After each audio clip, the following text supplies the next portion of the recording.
ԱԿ 47 ԱԿ 74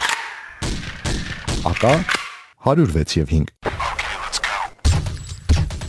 Չորեքշաբթի 19:20, հինգշաբթի 11:20, Զենքի մաքրում, լրատվական ռադիոյի եթերում։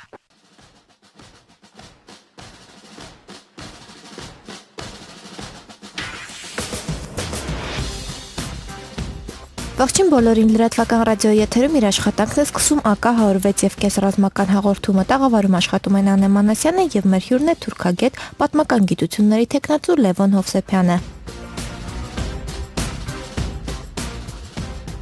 Նախորդ թողարկմանը մենք խոսել ենք թուրքական բանակի կառուցվածքից եւ նրա դերակատարությունից ՆԱՏՕ-ում։ Այժմ շարունակելու ենք մեր զրույցը թուրքական բանակի գաղափարական հիմքերի եւ մարտունակության շուրջ, անդրադառնալով մեզանում ցավոք սրտի շատ լայն տարածում ունեցող թուրքական բանակի մասին այն կարծրատիպերին, որ թուրքական բանակը անպարտելի է, մենք անզոր ենք նրա դեմ եւ այլն։ Այս ամբողջ միֆերի որ տոկոսն է համապատասխանում իրականությանը եւ որ տոկոսն է ընդամենը քարոզչության արդյունք։ Գիտեք, թուրքական բանակի հետ խոսելիս, երբ նաև դիտարկում ես տարբեր արտասահմանյան փորձագետների, վերլուծաբանների աշխատանքները, հետազոտությունները, վերլուծությունները թուրքական բանակի հետ կապված, շատ դեպքերում տեսնում ես ուռճացված միտումներ, այսինքն նաև որոշակի այդ միֆականացված գաղափարները բավական ամուր են։ Թուրքական բանակի մասին խոսելիս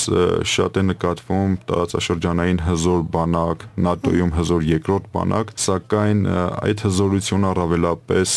վերաբերում է Թուրքիայի բանակի զուտ թվաքանակին, այսինքն թվաքանակի մեծությամբ իհարկե Թուրքիան լուրջ ուժ է, նաև սպառազինության քանակությամբ ինչ խոսք, լուրջ ուժ է իրենից ներկայացնում, սակայն եթե մենք փորձենք ռազմագիտական տեսանկյունից փորձել վերլուծել թուրքական բանակը, ապա այստեղ մենք պետք է դիտարկենք թուրքական բանակի փորձառությունը ռազմական գործողությունների, ռազմական, այսպես ասած, պատրաստության մակարդակը, մարտական պատրաստության մակարդակը։ Ցավոք հնարավոր չէ օբյեկտիվորեն գոնե գիտականորեն հիմնավորված հստակ հանգել եզրակացության այս հարցում, քանի որ թուրքական բանակը ռազմական գործողությունների լայնամասշտաբ պատերազմական գործողությունների չի մասնակցել հավաքական Թուրքիայի զինված ուժերը եւ դրա արդյունքների հետ կապված կարելի է կատարել վերլուծություն եւ պարզել թուրքական բանակի մարտական պատրաստության վիճակը։ 74 թվականի Կիպրոսի օպերացիայից, Կիպրոսի ռազմական գործողությունից հետո Կիպրոսի դեմ թուրքական բանակը մեծ, այսպես ճակատային ռազմական գործողությունների չի մասնակցել։ Փորձենք բան անել, խաղապահ տարբեր առաքելությունները կամ ծոցի պատերազմի ժամանակ 91 թվականին Թուրքիայի դերակատարությունը, ներգրավվածությունը, համենայն դեպս դրանք չեն ամբողջացնում այն եզրակացությունները, որ կարող ենք դրանց հետ կապված անել ընդհանրապես թուրքական բանակի մարտական պատրաստության հարցի վերաբերյալ։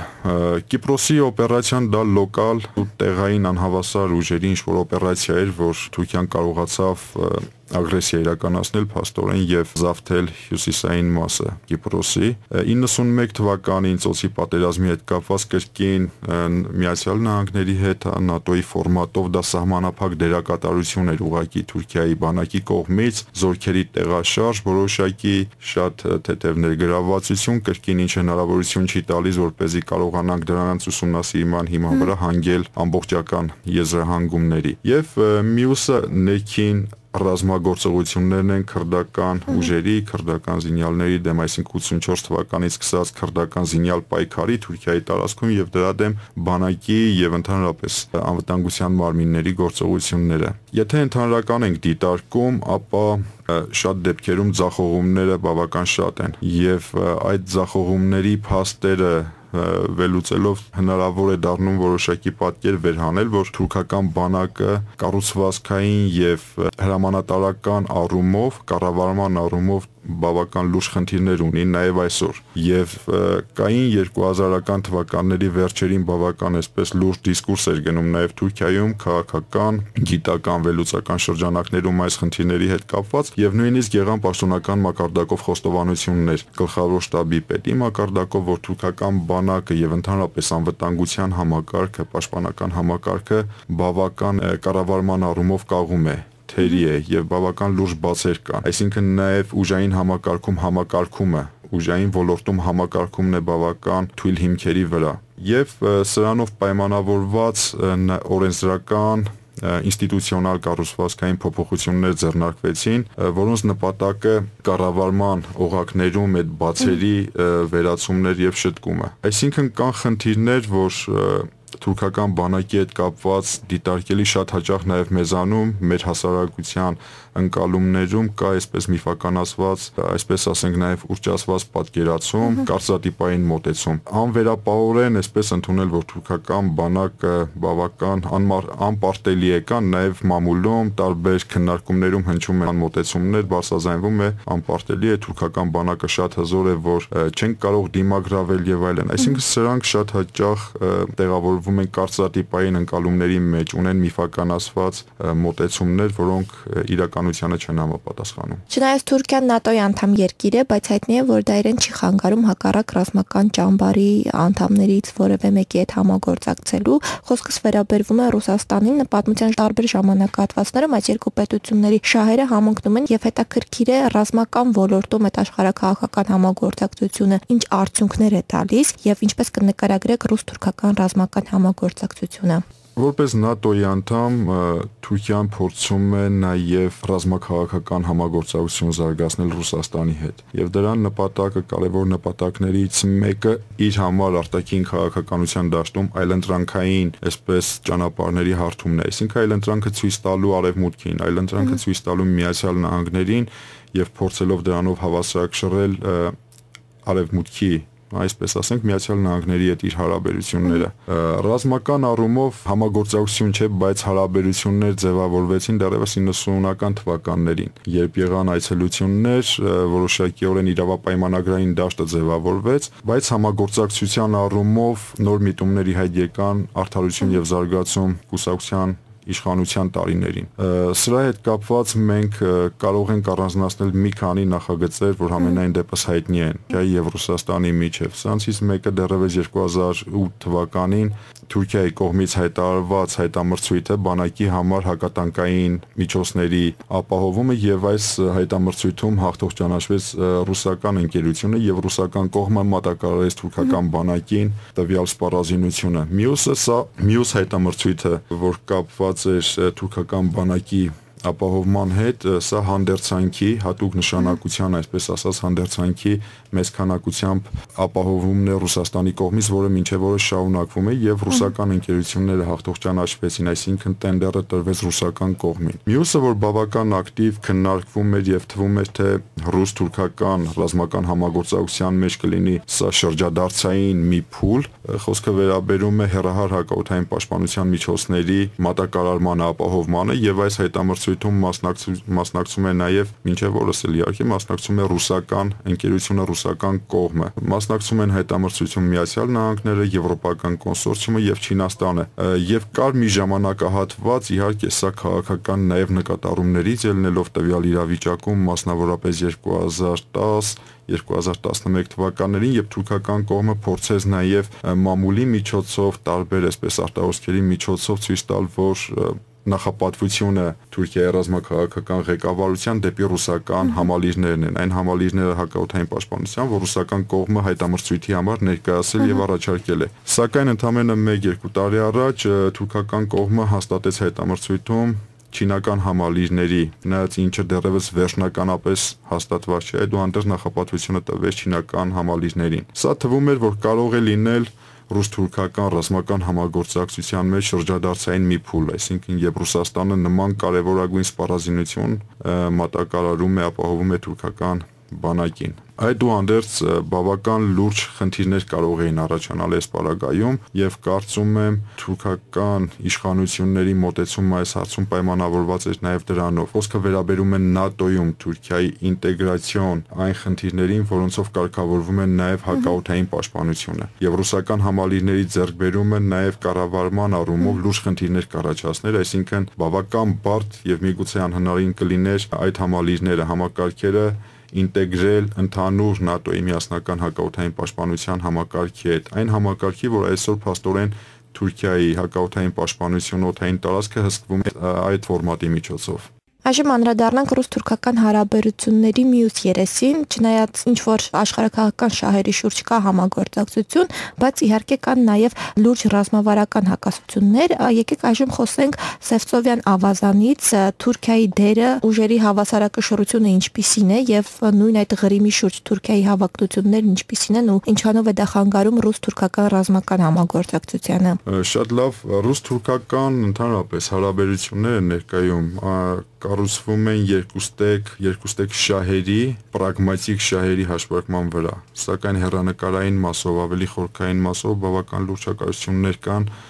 աշխարհաքաղաքական, ռազմաքաղաքական հարթությունում, սակայն փոխադարձ այսպես ընկալումները միմյանց նկատմամբ իրավիճակային առումով այս հարաբերությունները մերձեցնում են։ Խոսքը վերաբերում է նրան, որ Թուրքիայի համար, ինչպես նշեցի, Ռուսաստանը դիտվում է որպես այլընտրանք տաքին քաղաքականության մեջ հակակշիռ ընդդեմ Միացյալ Նահանգների։ Իսկ Ռուսաստանն էլ փորձում է Թուրքիային դիտարկել որպես մի հեռանկարային այսպես դաշնակցի, որը կարող է փոխվել ՆԱՏՕ-ից, փոխվել Միացյալ Նահանգներից եւ գնալ Ռուսաստանի հետ դաշնակցության։ Այսինքն այն միտումները, որ պատմության հետ կարող ենք այսպես աղերսներ անցկացնել 20-20-ական թվականների սկզբների այդ բոլշևիկների եւ Աթաթուրքի միջև այդ մերձեցմանը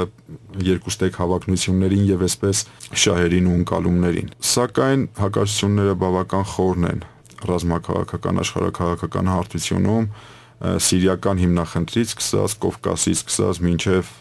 նաև վերջին շրջանում Ղրիմի հետ կապված ուկրաինական ճգնաժամով պայմանավորված Ղրիմի հիմնախնդիրը։ Այս առումով կողմերը փորձում են առավելագույնս աշկ փակել նման խնդիրների վրա, այսինքն այնքան աշկ փակել, մինչև կողմերից մեկը մյուսի նկատմամբ իրականում ռազմական կամ ազգային անվտանգությանը սպառնալիք, առարկայական սպառնալիք չի ներկայացնի։ Սակայն այն մարտահրավերները, այն հակասությունները, որ կան, սրանք փորձվում են երկկողմ մակարդակում որոշակիորեն հարթվեն, պայմանական ասած հարթվեն կամ ավելի ճիշտ աշկ փակեն այդ խնդիրների վրա, քանի որ երկուսին ներկայում ձեռք է տալիս սերտ համագործակցություն ինչպես էներգետիկ ոլորտում, ինչը պայմանավորում է իդեպ ռուս-թուրքական հարաբերությունները, այնպես էլ առևտրատնտեսական քաղաքական ոլորտում։ Ինչ վերաբերում է ուժերի բալանսին, ուժային հավասարակշռությանը եւ Սևծովում, առաջինը սա նավատորմն է, այսինքն մենք պետք է դիտարկենք Թուրքիայի եւ Ռուսաստանի ռազմածովային ուժերը։ Խորհրդային միության փլուզումից հետո, երբ փաստորեն վերացավ, այսպես ասած, ուկրաինական ռուսական համատեղ ծովային նավատորմը Սևծովում, Թուրքիան գերազանցություն ապահովեց եւ 90-ական թվականներին այս գերազանցությունը բավական ակնհայտ էր Սևծովում եւ ինչի մասին բարձրաձայնում էին ռուս փորձագետները, վերլուծաբանները, նաեւ պաշտոնաթող բավական լուրջ զինվորականները իրենց մտահոգությունն էին անընդհատ հայտնում այդ բալանսի խախտման հետ կապված Սևծովում։ Ներկայում նույնպես Սևծովի տարածաշրջանում փաստորեն գերակշռում է թուրքական նավատորմը ռազմածովային ուժերը քանակային առումով եւ այս մակարդակում կարծում եմ Ռուսաստանի Դաշնությունը պետք է քայլեր իրականացնի եւ Ղրիմի հետ կապված այս հիմնախնդրով պայմանավորված նաեւ որ արդեն փաստորեն Ղրիմը դա Ռուսաստանի մաս է, կարծում եմ ռուսական կողմը քայլեր կձեռնարկի ռազմածովային ուժերի հնարավորությունների մեծացման առումով։ Սակայն Ռուսաստանը Սևծովում այնպիսի լուրջ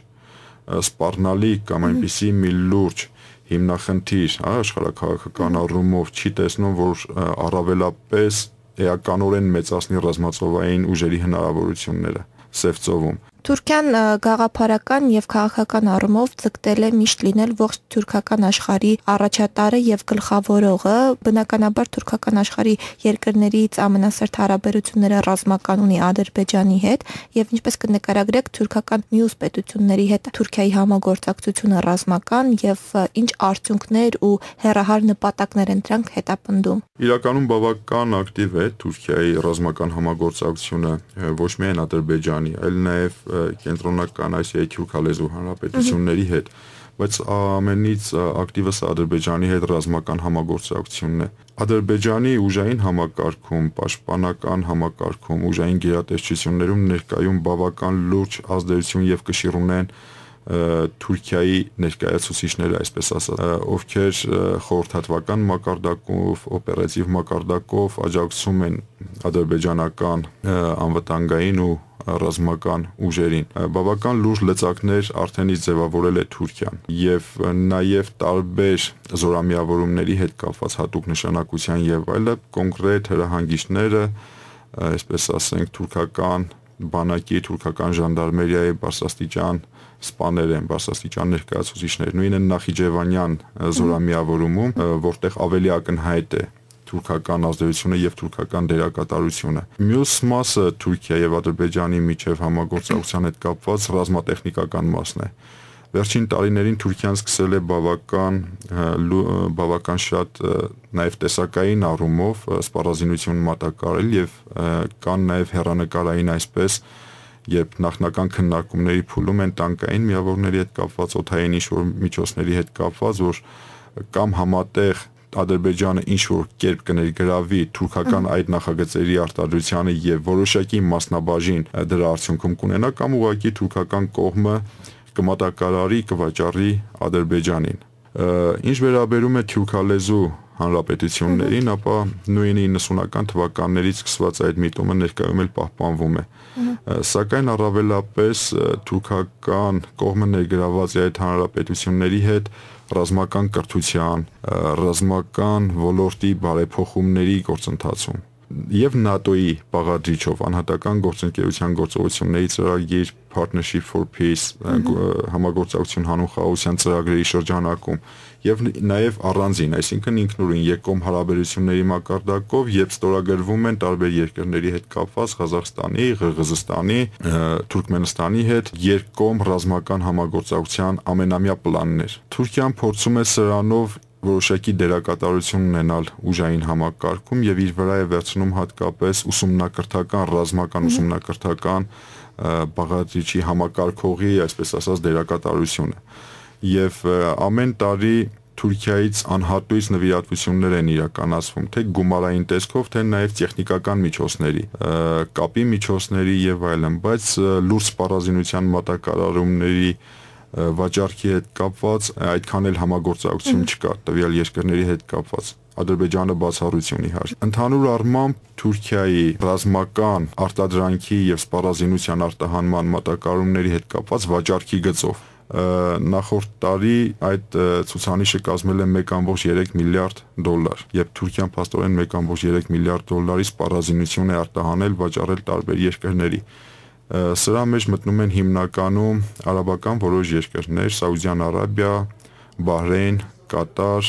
վերջին տարիներին նաև միտում կա Մալայզիա, Ադրբեջան, Կենտրոնասիական հանրապետություններ, եւ սա ինչ-որ ցուցանիշ է, որոշակիորեն ցուցանիշ է։ Մի կողմից Թուրքիան հանդես է գալիս որպես կարևորագույն